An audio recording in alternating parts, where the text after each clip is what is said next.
జూబ్లీహిల్స్ నియోజకవర్గంలో పోలింగ్ కొనసాగుతోంది. ఉదయం నుంచే ఓటర్లు పోలింగ్ కేంద్రాలకు వస్తున్నారు. అయితే సెల్ ఫోన్లను అనుమతించడం లేదు. సెల్ ఫోన్ల కోసం ప్రత్యేకంగా కౌంటర్లు ఏర్పాటు చేశారు. ఓటింగ్కు వెళ్లే ముందు సెల్ ఫోన్లు డిపాజిట్ చేసుకుని టోకెన్ ఇస్తున్నారు ఎలక్షన్ సిబ్బంది.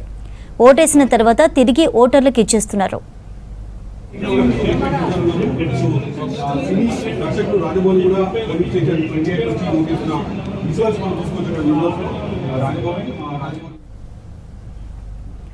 జూబ్లీహిల్స్ నియోజకవర్గంలో పోలింగ్ కొనసాగుతోంది. ఉదయం నుంచే ఓటర్లు పోలింగ్ కేంద్రాలకు వస్తున్నారు.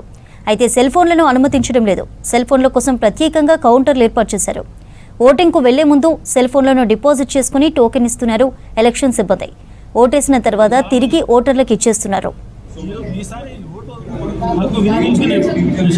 పెరిగే అవకాశాలు ఉన్నట్టు మనకు సమాచారం ఉంటుంది. మనకు